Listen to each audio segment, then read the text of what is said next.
Welcome to Washington Today on C-SPAN Radio for Wednesday, January 21st, 2026. President Donald Trump at the World Economic Forum in Davos, Switzerland, rules out the use of military force to seize Greenland and again makes the claim that the U.S. must own the island for national and world security.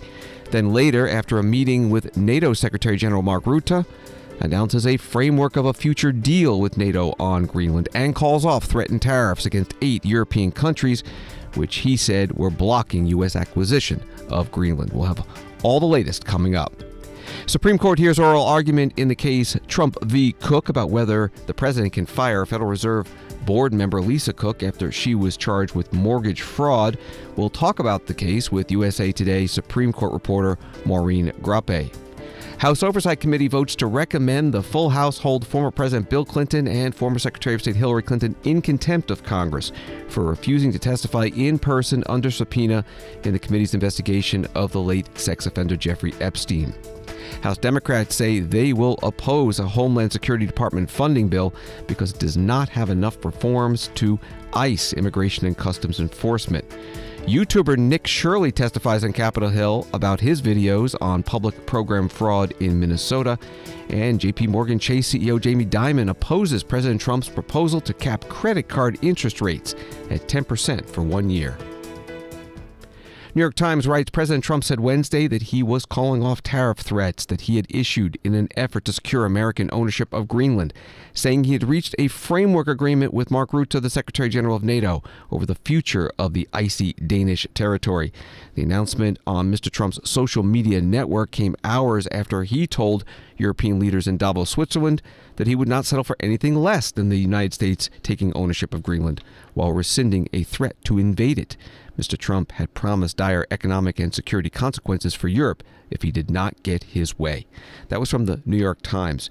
Here's part of the president's speech at the World Economic Forum in Switzerland, where he specifically ruled out using military force to seize Greenland.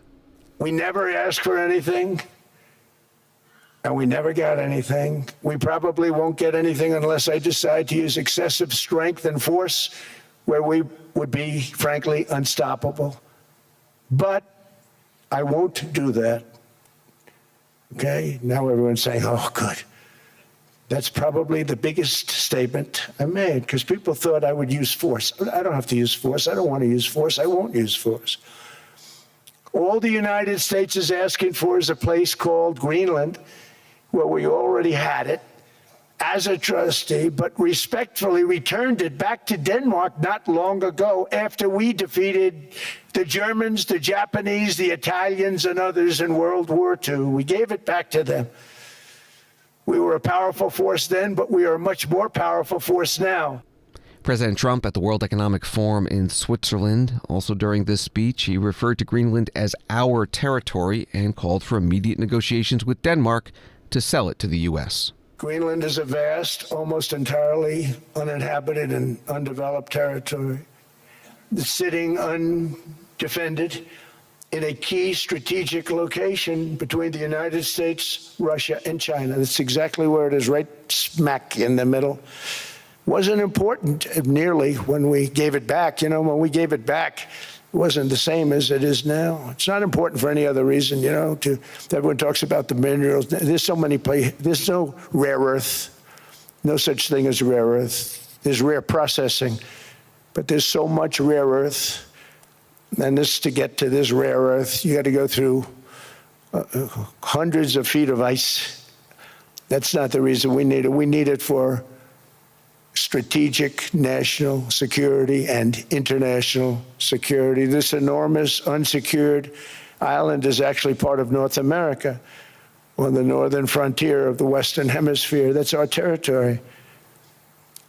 It is therefore a core national security interest of the United States of America. And in fact, it's been our policy for hundreds of years to prevent outside threats from entering our hemisphere, and we've done it very successfully. We've never been stronger than we are now. That's why American presidents have sought to purchase Greenland for nearly 2 centuries. You know, for 2 centuries they've been trying to do it. They should have kept it after World War II, but they had a different president. That's all right. People think differently. Much more necessary now than it was at that time, however. In 2019, Denmark said that they would spend over $200 million to strengthen Greenland's defenses. But as you know, they spent less than 1% of that amount. 1%, there's no sign of Denmark there. And I say that with great respect for Denmark, whose people I love, whose leaders are very good. It's the United States alone that can protect this giant mass of land, this giant piece of ice, develop it and improve it and make it so that it's good for Europe and safe for Europe and good for us. And that's the reason I'm seeking immediate negotiations to once again discuss the acquisition of Greenland by the United States, just as we have acquired many other territories throughout our history, as many of the European nations have. President Trump speaking to the World Economic Forum in Davos, Switzerland. News Nation White House correspondent Libby Dean writes on X, during his World Economic Forum remarks, President Trump appeared to mix up Greenland and Iceland around 3 times. The White House Press Secretary Caroline Leavitt quote tweeted, "No, he didn't, Libby. His written remarks referred to Greenland as a piece of ice, because that's what it is. You're the only one mixing anything up here." This was one of the times that the News Nation correspondent was referring to. I don't know that they'd be there for us. They're not there for us on Iceland, that I can tell you. I mean, our stock market took the first dip yesterday because of Iceland. So Iceland's already cost us a lot of money. But that dip is peanuts compared to what it's gone up. You can find President Trump's full hour-and-a-half speech at the World Economic Forum in Davos, Switzerland. It also includes a lot on economic issues and immigration at our website, cspan.org. President Trump later posting on Truth Social, based upon a very productive meeting that I have had with the Secretary General of NATO, Mark Rutte, we have formed a framework of a future deal with respect to Greenland and, in fact, the entire Arctic region. This solution, if consummated, will be a great one for the United States of America and all NATO nations. Based upon this understanding, I will not be imposing the tariffs that were scheduled to go into effect on February 1st. Additional discussions are being held concerning the Golden Dome as it pertains to Greenland. Further information will be available as discussions progress. Vice President J.D. Vance, Secretary of State Marco Rubio, Special Envoy Steve Witkoff, and various others as needed will be responsible for the negotiations. They will report directly to me. Thank you for your attention to this matter. The post from President Donald Trump on Truth Social. The president then spoke with CNBC about this framework. Can you go into what you just talked about with the NATO meeting? Well, we have a concept of a deal. I think it's going to be a very good deal for the United States, also for them. And we're going to work together on something having to do with the Arctic as a whole, but also Greenland. And it has to do with the security, great security, strong security, and other things. The market, 600 points, getting back a lot of some of the nervousness we had in the last couple of days. The tariffs are off. Nothing happens on February 1st? No, we took that off because it looks like we have pretty much a concept of a deal. A deal of ownership, a deal? Well, it's a little bit complex, but we'll explain it down the line. But the Secretary General of NATO and I and some other people were talking, and it's the kind of a deal that I wanted to be able to make. Where does Denmark, did they weigh in on what they want, what they would agree to? Well, I assume they did because he very much represents, he's a strong leader. Mark, you know Mark, Rutte. And he, I assume he's been speaking to them. He's been speaking to all. President Donald Trump interviewed on CNBC. A CNBC article, stocks leaped Wednesday after President Trump called off new Europe tariffs, saying a deal framework had been reached over Greenland. And the Dow was up 588, NASDAQ up 270, S&P up 78. Before President Trump's announced framework of a future deal about Greenland, British Prime Minister Keir Starmer answered questions on Greenland during Prime Minister's Question Time in the House of Commons in London. The Prime Minister and I agree. The future of Greenland should only be decided by the people of Greenland. When the Prime Minister made this point to President Trump on Monday, did the President agree or disagree? Prime Minister. Well, Mr. Speaker, engaging constructively on international security matters hugely, particularly when it comes to security in the Arctic, and that's the context in which this discussion is going on in relation to Greenland. As we engage constructively, I have made my position clear on our principles and values. The first of those is that the future of Greenland is for the people of Greenland and the Kingdom of Denmark alone. The second is that threats of tariffs to pressurise allies are completely wrong. Mr. Speaker, we will continue to engage constructively. I've had many international calls in recent days, and the Prime Minister of Denmark is coming to the United Kingdom tomorrow for bilateral talks. But I do want to be clear with the House. I will not yield, Britain will not yield on our principles and values about the future of Greenland under threats of tariffs.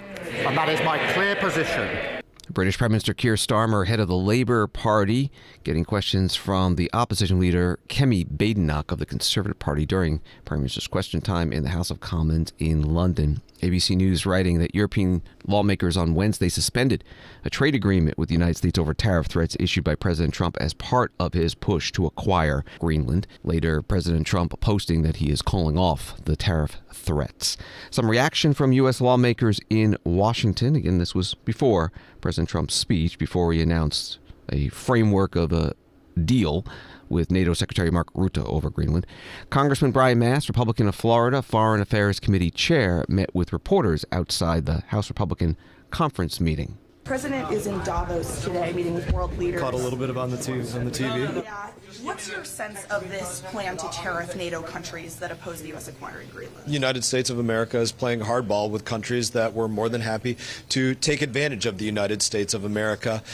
Easy examples, go back to the 45 administration, right? When the president was saying, hey, we're providing all our time, troops, treasure for your security, and you're getting all of your energy from Russia, who we're supposed to be securing you from. That's taking advantage of us. They were playing hardball against us, trying to have their cake and eat it too. And the United States of America is playing hardball now too. Republican Congressman Brian Mast. And this from Democratic Congressman Ted Lieu of California. He is vice chair of the House Democratic Caucus at a news conference after the House Democratic Caucus private meeting. Healthcare costs are up, grocery prices are up, utility costs are up. And what does Donald Trump focus on? Greenland.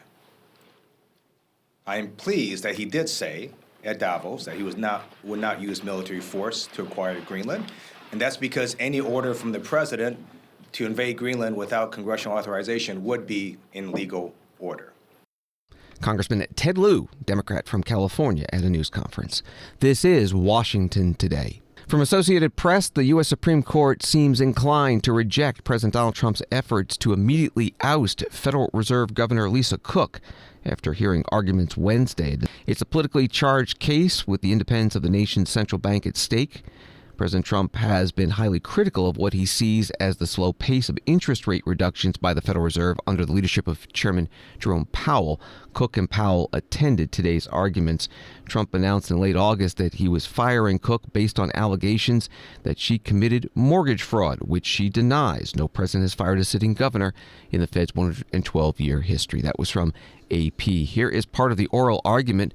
Justice Brett Kavanaugh questioning U.S. Solicitor General D. John Sauer.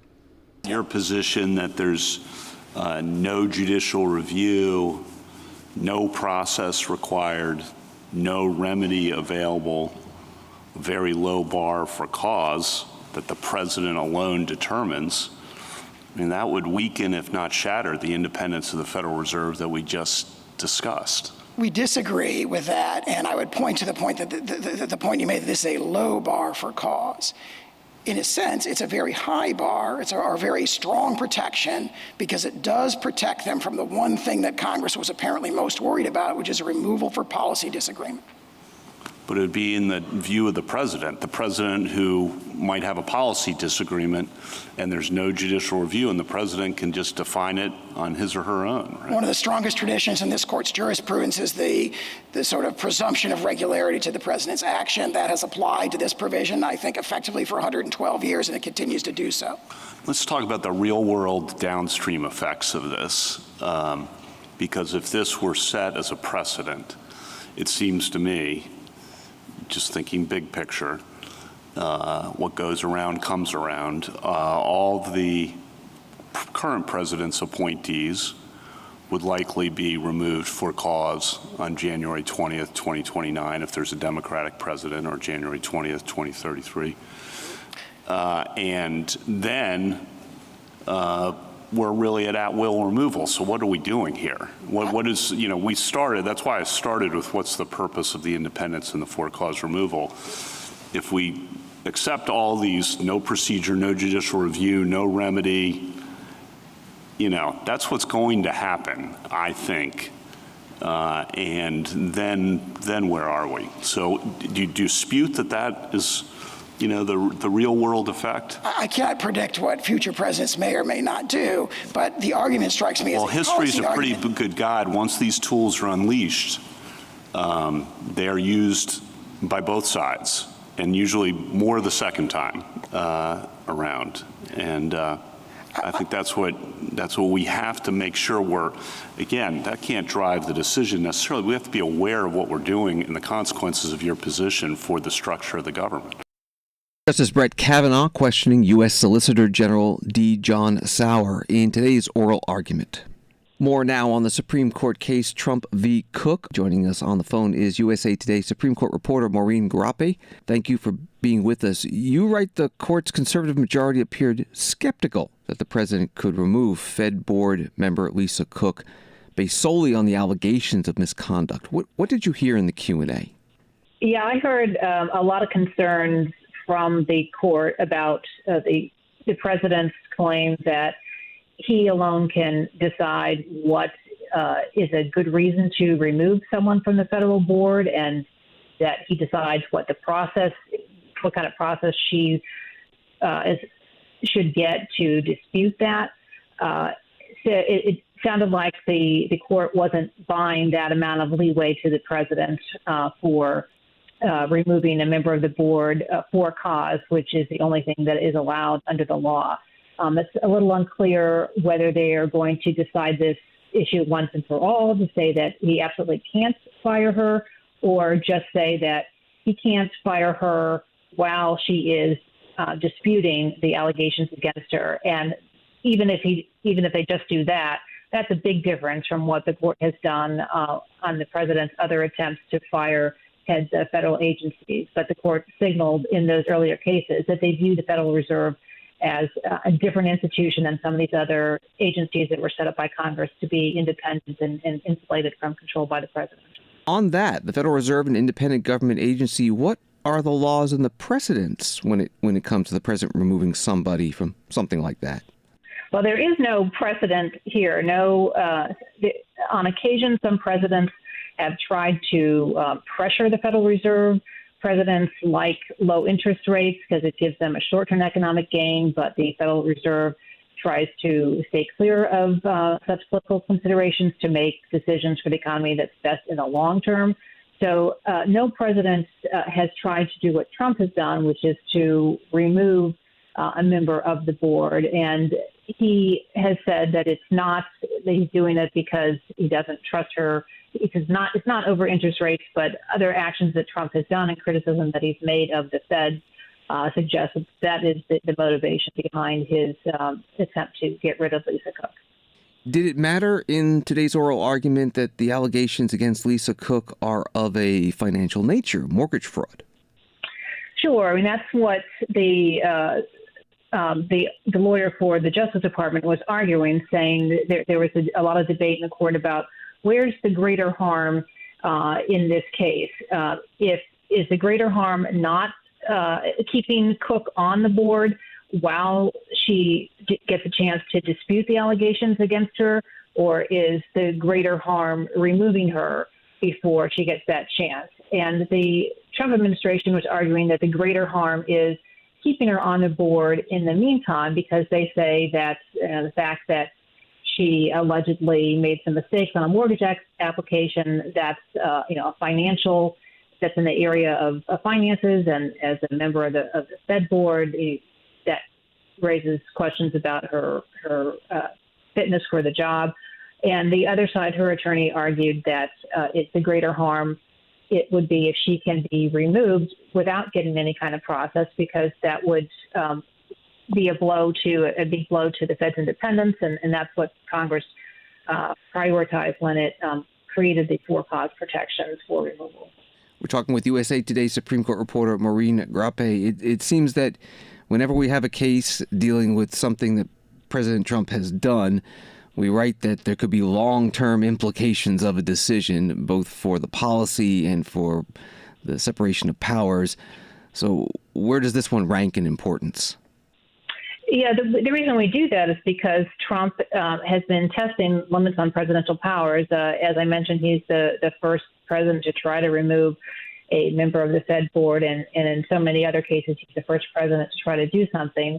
So he's been testing these presidential limits, and when the court says, yeah, we think that's okay, then that sets a precedent for the future. And that's one thing that Justice Kavanaugh emphasized. Kavanaugh is one of the three justices that Trump appointed to the court during his first term, but yet he and the other two, Justice Barrett and Justice Gorsuch, they were all asking tough questions of the Justice Department attorney, and Kavanaugh was asking that very question about, well, if we let you do this, that's going to open the door to presidents just immediately as soon as they come into power, getting rid of a Fed board to put their own people on there. And he says that's what history has shown happens when you open the door to something like this. What is the status now of Lisa Cook while this case is going on? And given that, could the Supreme Court make a quick ruling? She is still serving as a Federal Reserve on the Federal Reserve Board of Governors. So she immediately sued the president after he purported to fire her on social media, and lower courts issued orders saying that she has to stay on the board while she has a chance to challenge the allegations against her. And that is what the Supreme Court was asked to decide, whether she can stay as this case proceeds. And they could make a quick ruling saying, yes, she can or cannot stay while her challenge proceeds. They could also just get right to the heart of this case and say she can or cannot be fired long term, and that would prevent the case from coming back to them if it's sent back to the lower court saying she stays on the board for now, but the lower courts have to determine whether the firing was in fact proper, and then that could be disputed and come back to the court. And finally, we talked about the conservatives on the court. They're in the majority. What about the three liberal justices? What position did they take if they took all the same position? Yeah, they seem to also have they definitely had a lot of skeptical questions for the Justice Department attorney, and more so than they had for Lisa Cook's attorney. They did ask some questions of her attorney, but they were pretty tough on the Justice Department attorney representing the president.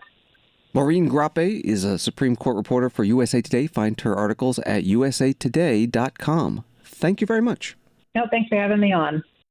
And you can find the audio, there's only audio coming out of the Supreme Court at the moment, of today's case, Trump v. Cook, in its entirety at our website, cspan.org. Thursday is the 53rd anniversary of the Supreme Court's 1973 Roe v. Wade decision, which legalized abortion. That was overturned in the 2022 Dobbs v. Jackson Women's Health Organization decision. But the Roe v. Wade decision date continues to be a focal point on the debate over abortion. Today, the U.S. House passed a bill titled Supporting Pregnant and Parenting Women and Families Act that would ensure that states may fund pregnancy resource centers with temporary assistance for needy families, or TANF funds. Here's some of the debate on the House floor before that vote. Michelle Fischbach, Republican of Minnesota, in support. For too long, previous Democrat administrations have weaponized the Department of Health and Human Services against pregnancy resource centers by attempting to cut off their temporary assistance for needy families, or TANF funding. This bill puts a definitive stop to that harassment. It clarifies that these centers fundamentally meet the statutory purposes of TANF by providing essential assistance to children and expectant mothers. The TANF block grant is built on 4 specific statutory goals, and states have broad authority to pursue them all. Let's look at the second goal: to end the dependence of needy parents on government benefits through work, job preparation, and marriage. Cash assistance alone does not end dependence. It often merely just manages it. Pregnancy resource centers offer the best hope of achieving this goal by providing parenting classes and life skills training to help that mother move from a crisis to self-sufficiency. Pregnancy centers are the backbone of community-based support. The impact of their work is undeniable. In 2024 alone, over 2,700 centers aided nearly 3.8 million women, children, and families. These centers provided over $452 million in total medical care, education, and material goods. As Democrats continue to attack pregnancy care centers, I have asked them repeatedly if they have ever visited a center, ever bothered to go and see what they're talking about. Because if they had, they would see the compassion, the support, and love that are present in these facilities. Congresswoman Michelle Fischbach, Republican from Minnesota, on the House floor. Congresswoman Judy Chu, Democrat from California, spoke in opposition to the bill. As families across the country are being crushed by rising costs and stripped of their health care, it's shameful that Republicans have chosen to bring a bill to the floor that does nothing to address these crises for pregnant women and families. Instead, the bill before us today would allow temporary assistance for needy family, or TANF dollars, to be used to fund so-called crisis pregnancy centers that have a proven track record of intentionally lying to, misleading, and endangering women. And it is no coincidence that this bill is being rushed to the floor this week as Republicans once again prioritize appeasing a national anti-abortion group in town for its annual rally instead of addressing the real crises facing American families. Congresswoman Judy Chu, Democrat from California, on the House floor. The House passed this bill by a vote of 215 to 209, almost entirely party line. One Democrat joining the Republicans in voting yes, Henry Cuellar of Texas. Catholic Herald writes that U.S. Vice President J.D. Vance and House Speaker Mike Johnson are expected to speak at this year's March for Life in Washington, D.C., marking a significant show of support from the highest levels of government for the country's largest annual pro-life gathering. The 2026 march, set to take place on Friday, January 23rd, will bring tens of thousands to the streets of the Capitol to reaffirm the dignity of unborn life and advocate for continued protections in law and culture. That article from Catholic Herald. Washington Today continues in a moment. Coming up tomorrow on C-SPAN Radio at 10 a.m. Eastern Time, former special counsel Jack Smith testifies publicly on the investigations into President Trump before the House Judiciary Committee. Hear it live on C-SPAN Radio at 10 a.m. Eastern Time. The C-SPAN networks are now available on YouTube TV. Learn more at tv.youtube.com. Welcome back to Washington Today, available as a podcast on the free C-SPAN Now mobile app and wherever you find your podcasts. House Republicans started a push Wednesday to hold former President Bill Clinton and former Secretary of State Hillary Clinton in contempt of Congress over the Jeffrey Epstein investigation, writes Associated Press, opening the prospect of the House using one of its most powerful punishments against a former president for the first time. The contempt proceedings are an initial step toward a criminal prosecution by the Department of Justice that, if successful, could send the Clintons to prison in dispute over compelling them to testify before the House Oversight Committee. Reporting from Associated Press, Congressman James Comer, Republican of Kentucky, chair of the committee, opened today's meeting. The Clintons' testimony is critical to understanding Epstein's sex trafficking network and the ways he sought to curry favor and influence to shield himself from scrutiny. Their testimony may also inform how Congress can strengthen laws to better combat human trafficking. Since issuing the subpoenas, this committee has acted in good faith. We've offered flexibility on scheduling. The response we received was not cooperation, but defiance, marked by repeated delays, excuses, and obstruction. The Clintons claim they have been treated unfairly because this committee accepted written statements under penalty of perjury from former U.S. Attorneys General Holder, Lynch, Sessions, and Garland, as well as former FBI Director Comey. Those written statements were accepted because none of those officials recalled information relevant to the Epstein investigation, nor did they have personal relationships with Epstein. By contrast, the committee required in-person testimony from former U.S. Attorney General Barr and former U.S. Secretary of Labor and U.S. Attorney Acosta, both Republicans, because they possessed information directly relevant to the investigation. The Clintons are in a fundamentally different category.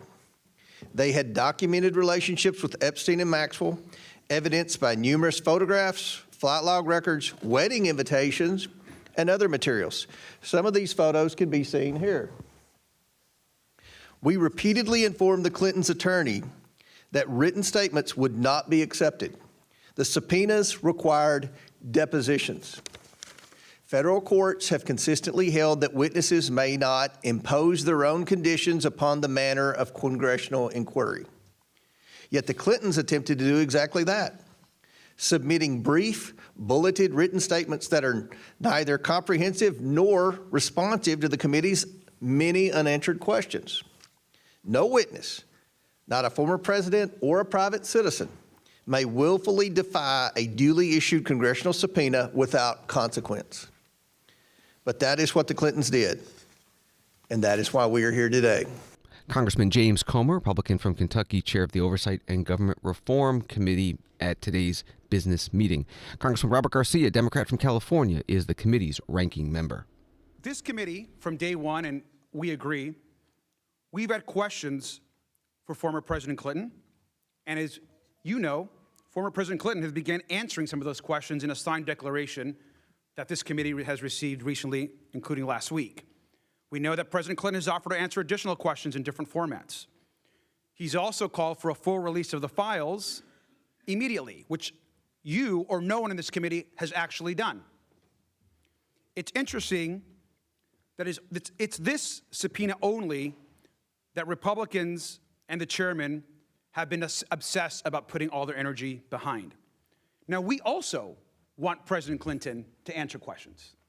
In fact, he should continue to answer the questions from this committee, as he has begun doing in not just a signed declaration, but also in other offers to meet with this committee, of which you have rejected. But it's also incredibly interesting that this energy you have to attack whoever you believe your political opponents are, you are unwilling to use on Ghislaine Maxwell, a monster who has trafficked, abused, and raped children and women, and which every committee member in this body knows should be in front of this committee. Where is the contempt charges to bring her into this committee to answer the questions? And I hope that you would agree, Mr. Comer, that that should be one of our top priorities. And let's talk about the president. Your former colleague, Marjorie Taylor Greene, on this committee reported that Trump told her that he wanted to continue his cover-up because, quote, my friends will get hurt.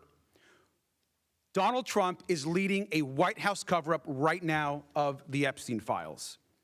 And we all know that Epstein himself said that Donald Trump was his best friend for over 10 years. And it is shameful, illegal, and unconstitutional that the Department of Justice has released 1% of the files. 1% of the files.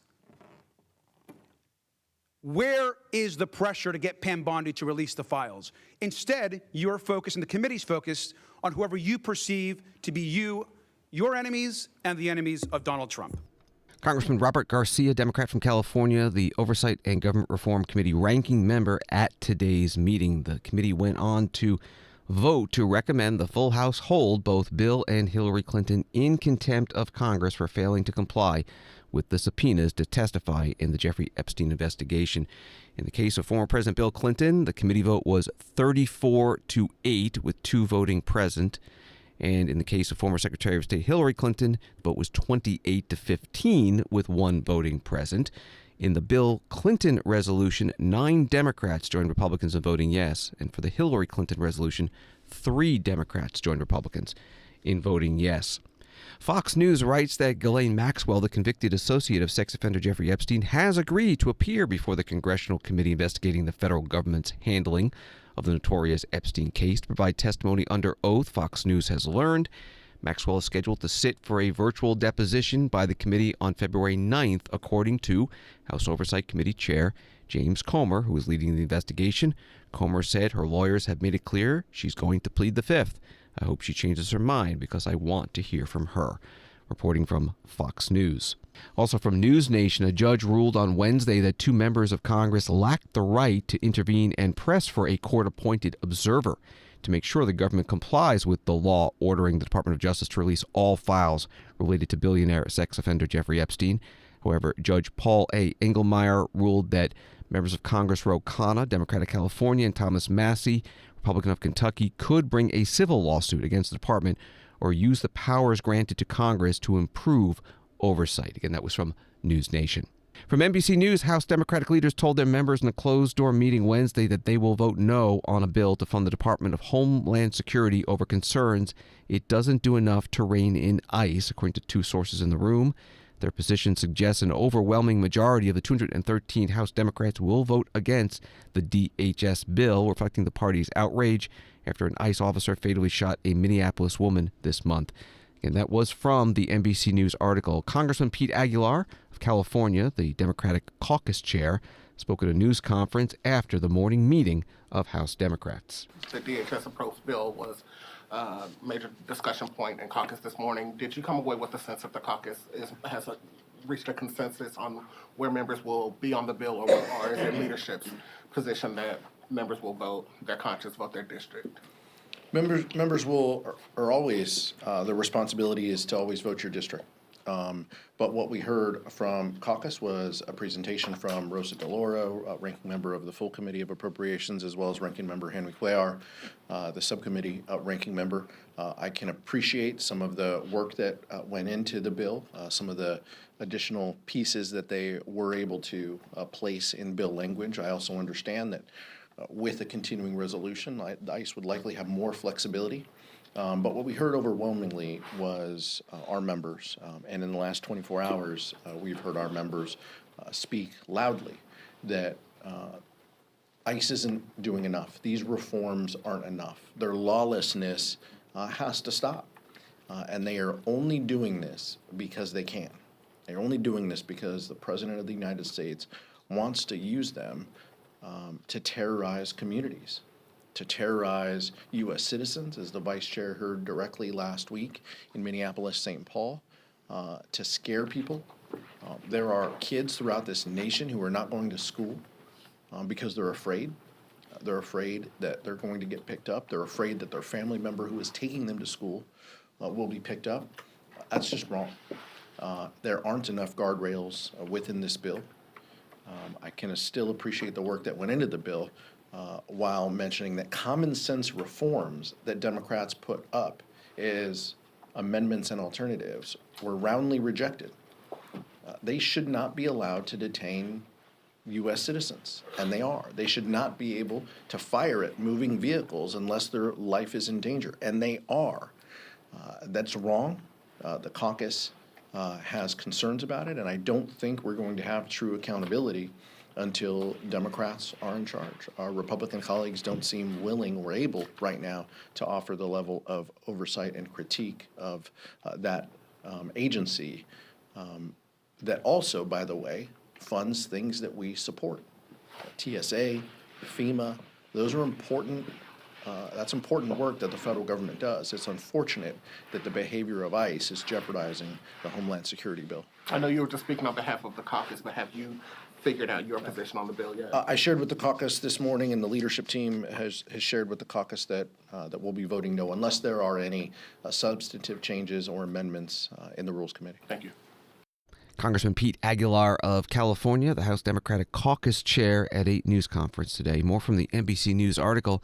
Democratic opposition won't likely be enough to block funding for DHS and ICE. Democratic leaders have no plans to whip against legislation, 2 sources said, who spoke on condition of anonymity to share private discussions that will free up some moderate Democrats who are facing tough re-election bids to join with Republicans and support it.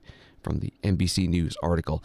House Speaker Mike Johnson, Republican of Louisiana, spoke at a separate news conference today after a House Republican conference closed-door meeting about the Homeland Security Department funding bill. Thank you, Mr. Speaker. What do you make of the growing number of Democrats who say they're going to oppose the DHS funding bill, and do you foresee any issues getting that bill passed by the end of the week? It's very unfortunate. I think we will get it passed. I saw a statement by a number of the Democrat leaders on the Appropriations Committee who said that this needs to happen. They said ICE is a separate issue. Hey, Democrats, if you have a problem with ICE, which many of them do, of course, irrationally, you should not take down the appropriations bill because there's all these other areas of Homeland Security that are essential. You know, Bill, you spent a lot of time down on the border. You saw the abuses of the last 4 years. We've got to correct all that, and you have to fund the Department of Homeland Security to keep us safe. This is not a game. We can't do a CR on Homeland Security. Think of what will happen in this golden year in our 250th anniversary. We've talked about the Olympics in Los Angeles. You'll have the FIFA World Cup events in 11 cities across America. You will have an untold number of July 4th Independence Day and Independence Season events around the country. We'll have, lots of events here in the Capitol. You need Homeland Security. Every single American needs Homeland Security fully funded for the year ahead of us. This is not a game. And if anybody's playing political games with that, they're going to have to take it up with their constituents. I think you should listen to the common sense, reasonable Democrats who helped to put these bills together because they understand the necessity of protecting the homeland right now in a dangerous time. We need to celebrate and not be looking over our shoulder, and that's what DHS does for us. So I'm confident it'll pass. Thanks so much. House Speaker Mike Johnson, Republican from Louisiana, at a news conference today with other House Republican leaders. The House Rules Committee is meeting today to set the rules for floor debate on fiscal year 2026 spending that covers the departments of Homeland Security, Defense, Health and Human Services, Labor, Transportation, and Education. And the plan is to separate the Homeland Security bill and take a separate vote on the House floor on that before combining it with the other bills, if they all pass, and sending it over to the Senate. January 30th is the deadline to get everything passed and signed into law to avoid another partial government shutdown. National News Desk writing that House lawmakers held another hearing about the fraud scandal in Minnesota that pushed Governor Tim Walz out of running for re-election and prompted a crackdown from the Trump administration that they were warned is hitting legitimate care centers and other businesses that rely on government funding to operate, risking closures of organizations providing vital services to their community. Among the hearing's witnesses, Nick Shirley, a YouTuber whose video about alleged daycare fraud in Minnesota drew significant attention and ramped up security on Walz, who ultimately opted to drop his re-election bid in light of the scandal. The initial video alleged nearly a dozen daycare centers receiving public funds are not actually providing any services, a claim some of the businesses and state regulators have denied. That was from the National News Desk. Here is some of the hearing. The House Judiciary Subcommittee, Congressman Barry Moore, Republican of Alabama, questioning Nick Shirley. Mr. Shirley, now I guess investigative journalists are known as right-wing social media influencers. So can you confirm how many daycare centers you personally visited in Minnesota during your investigation? During that first video, we went to around 7. How did you select those facilities? I know you said earlier footprints in the snow, but how was it that you identified those facilities to go to initially? So the man David in the video, he had the daycares with the CCAP funding, and we just simply drove around Minnesota and around Minneapolis area. Took a lot of courage to do that, I would imagine. Probably more so now than what it was when you initially did it. 100 million views, you said. Yes, over 140 million views on X alone. So what was Mr. David's background? How did you connect with him, and how did he call you, or did you reach out? He simply is just a man in Minnesota who has a passion for his city, and he's been seeing fraud taking place for years. And out of all the thousands of messages I get on Instagram and other platforms, I just happened to read his, and he provided me the information, so I gave him a phone call. And then from there, just went to those different facilities. What was probably the most interesting thing as you were doing this? I think I saw the video. We watched it, and it looked like it was a number of facilities like in the same building. Yes. So in one building, there was, I believe, 3 daycares, and there was no children. And they were all receiving CCAP funding for separate daycares. There's one daycare we went to that one day it was closed by the government, and then that same day it was reopened underneath another name. And they both received CCAP funding. I bet, Ms. Larson, they probably weren't getting audited nearly like you were. I would guess not. So how many daycares are there in Minneapolis we think are fraudulent right now? Mr. Shirley, any idea? Are the amount of money total? You get any idea on that? Well, they've frozen over $185 million, and not a single business has been able to prove that they're a legitimate business yet. It's $185 million for sure that we know. Congressman Barry Moore, Republican from Alabama, questioning online content creator Nick Shirley at today's House Judiciary Subcommittee hearing. Congresswoman Lucy McBath, Democrat of Georgia, asked another witness about Shirley's videos on fraud in Minnesota. That witness, Dylan Hetler-Gaudet, Government Affairs Manager with POGO, Project on Government Oversight. Mr. Hetler-Gaudet, because you have done investigations yourself, did you do any follow-up on Mr. Shirley's video? So personally, I took a look at some of what had been done to try and backstop what Mr. Shirley indicated in his video by professional journalists at CBS and by professional oversight practitioners like the Inspector General in Minnesota. And as it turns out, they had a difficult time substantiating what Mr. Shirley was claiming to be true in his video. And in fact, they found countervailing evidence, including having been provided security footage by one of those daycares of children being dropped off the very day that Mr. Shirley was supposedly there. So I think in my view, I would have to, I think I'd err on the side of believing the professional journalist at CBS and the professional oversight practitioners at the Inspector General office. Dylan Hetler-Gaudet, Government Affairs Manager with Project on Government Oversight, questioned by Congresswoman Lucy McBath, Democrat of Georgia, at today's House Judiciary Subcommittee hearing. This is Washington Today. CBS News writing that President Trump had set January 20th as a deadline for credit card companies to lower their interest rates to 10% for 1 year. Now that the date has arrived, most banks and card issuers have largely kept their rates unchanged, while also pushing back against an idea they say lacks key policy details necessary for them to comply.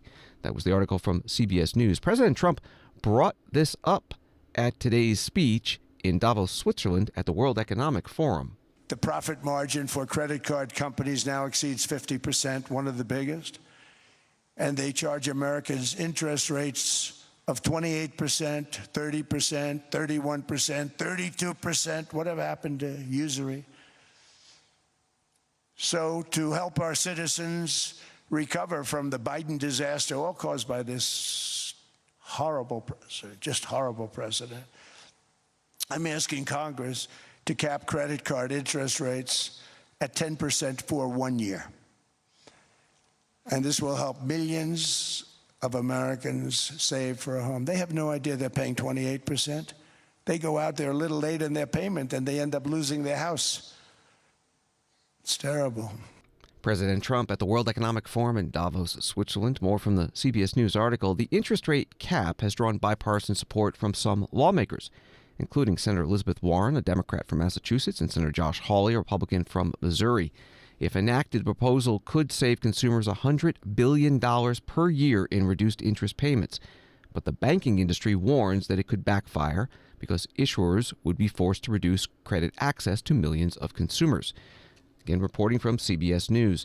The CEO of J.P. Morgan Chase, Jamie Dimon, was asked about this proposal during an interview today at the World Economic Forum. One of President Trump's recent proposals that would directly affect you, he's doing it to improve affordability, is to impose a 10% cap on credit card rates. Is that a bad idea? It would be an economic disaster. And I'm not making it up because our business, we would survive it, by the way. You would, if you, in the worst case, you'd have to have a drastic reduction of the credit card business. I mean drastic. I mean like 10%. I mean like 80%. It would remove credit from 80% of Americans, and that is their backup credit. But I have a great idea.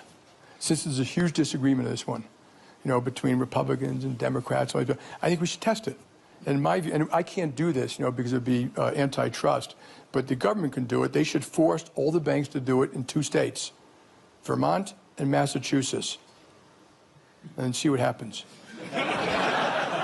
and then I think the left will learn everyone who thinks manipulating price will learn a real lesson. And the people crying the most won't be the credit card companies. It'll be the restaurants, the retailers, the travel companies, the schools, the municipalities, because people will miss their water payments, their this payment and that payment. It would be something else to watch. I think they should test it. Well, President Trump may be determined to test it more broadly. Well, then, okay, whatever it is, we'll deal with it. I think it's wrong for the government to get involved extensively in pricing of stuff, but I got to deal with the world I got. JP Morgan Chase CEO Jamie Dimon interviewed at the World Economic Forum in Davos, Switzerland. Rahm Emanuel begins a political article, said Wednesday he wants to institute a mandatory retirement age of 75 for the president and across branches of government. A pipe dream of a call from the potential White House hopeful that would bar him from serving a second term as president. You're 75 years old, you're done, the former Chicago mayor and ambassador to Japan said Wednesday at a Center for American Progress event. And that would be in the legislative branch, it'd be in the executive branch, including the cabinet, and it'd also be in the Supreme Court and all the federal courts. And that was reporting from Politico. Rahm Emanuel also spoke today at a Christian Science Monitor breakfast with reporters, which C-SPAN covered. And he again mentioned the mandatory retirement age in response to a question about what the Democratic Party should be emphasizing in the midterm election campaigns. All right, Jonathan Tamari from Bloomberg. Thank you. I just wanted to ask you, thinking back to your days as a campaign director for Democrat House. The left side of my brain? Yes. What do you think Democrats should be talking about, campaigning on in this midterm? And should they be talking about things like ICE, Greenland, abuses of power? Should it just be strictly affordability, something else? What would your advice be? I mean,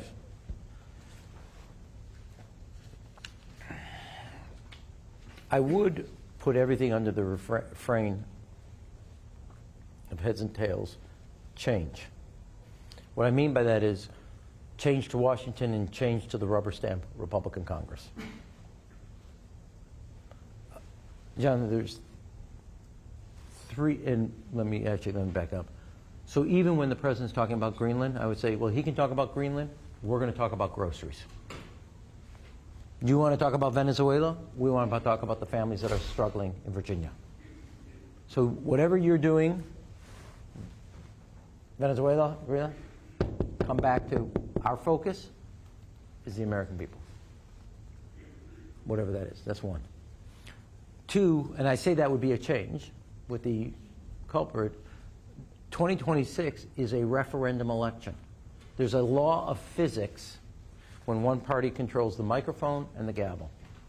You saw it in 2006, you saw it in 2010, you saw it in 94, you see it in 2018. There's a law of physics. Heavy turnout by the party out of power. Independents break 2-1 for the party out of power. Low turnout among incumbent party voters. Every election since November 2024 has followed that law of physics, basically.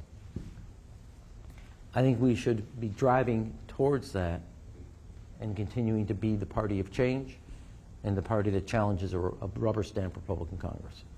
As part of that component from I would talk about raising the minimum wage, a ratepayer Bill of Rights, not just utility rate, but a ratepayer Bill of Rights. A third component or plank would be a fundamental change to the culture of corruption with a major plank on, and I say this for all branches, not a branch. All three branches need a major change. From gifts to stock trading to family members making economic gain. And I said this earlier, and I'll repeat it, of also a age limit, 75 up and out. For the judicial branch, for the legislative branch, and for the executive branch. One package doesn't deal with Congress, doesn't deal nearly with the exec. The whole thing needs to be. Now, when I was mayor, I did 3 separate lobbying and ethics reform packages. I put an inspector general in every agency and department. I got the city of Chicago outside of federal review on their hiring practices. And when I was a congressman with Senator Obama, we introduced with John McCain, Russ Feingold, a major lobbying and ethics reform, which passed when we got into the majority and I was caucus chair. So I have a long history of this. But part of sending the message of change is rather than expanding this swamp, we're actually going to get through and finish draining it. And that's what I would do. And again, I want to repeat, as I said earlier, across the board, Supreme Court all the way down, executive branch, meaning the president, vice president, and cabinet, the legislative branch, you hit 75, up and out. Retire. Mandatory retirement. Across, but I want to be clear, across the board, And the reason I'm also saying that is you have to, you can't serve in the armed forces. You can't serve in a private sector job. 75, go work on your golf swing. It's not that good to begin with. All right, Renzo Roof from But I also want to, Sure, go ahead. this city needs a good scrubbing and a cleaning. You have Supreme Court justices, other courts, taking gifts, taking travel. You have stocks. As somebody that, when I first got here, I set up a blind trust. I did it when I was chief of staff. I did it when I was mayor. I did it when I was ambassador. This is crazy. So across the board, and that also includes your family members. Clean it up. And when you hit 75, we'll make sure you get global entry, get out of here. You can pre-TSA, go right to the front of the line. 75, up and out, leave. Rahm Emanuel, former member of Congress, Democrat from Illinois, then White House chief of staff in the Obama administration, then Chicago mayor, and then U.S. ambassador to Japan in the Biden administration. Today at a Christian Science Monitor breakfast with reporters in Washington. 4 astronauts who were members of SpaceX's Crew 11 mission and were the first ever to be medically evacuated from the International Space Station held a news conference today at NASA's Johnson Space Center in Houston. Commander Zena Cardman spoke about the experience. Thank you so much. It's great to see everyone here in person, and thank you to all joining us online. We're very happy to be here and happy to be answering your questions after a really amazing mission and a great successful mission. Just to start off, of course, we are back here a little earlier than we were expecting, and just to say it up front, we are not going to be identifying the crew member or talking through the differential or any of the details of the medical situation. Thank you so much for respecting our privacy. What I will say is I'm deeply proud of the way that our crew came together and incredibly grateful for all of our mission control, flight control team, our crew on orbit, the team on the ground, our doctors, and the way that NASA and SpaceX came together in a way that minimized risk to the crew, to our spacecraft, and to the ongoing mission of the International Space Station as a whole. We have crew members still on orbit carrying that mission out. We are so proud that we got to be on orbit for the 25th anniversary of continued human presence in space. It's been an incredible mission, and we're here to talk about that mission as a whole. Astronaut Zena Cardman at a news conference today at the Johnson Space Center in Houston. And Fox News writing that NASA's Sonny Williams, a record-setting astronaut who endured a months-long unplanned stay aboard the International Space Station during Boeing's Starliner debacle, has retired after 27 years of service. Thanks for listening to Washington Today. For the latest on what's been happening in Washington, sign up for C-SPAN's evening newsletter, word for word, at cspan.org. Hope you have a good night.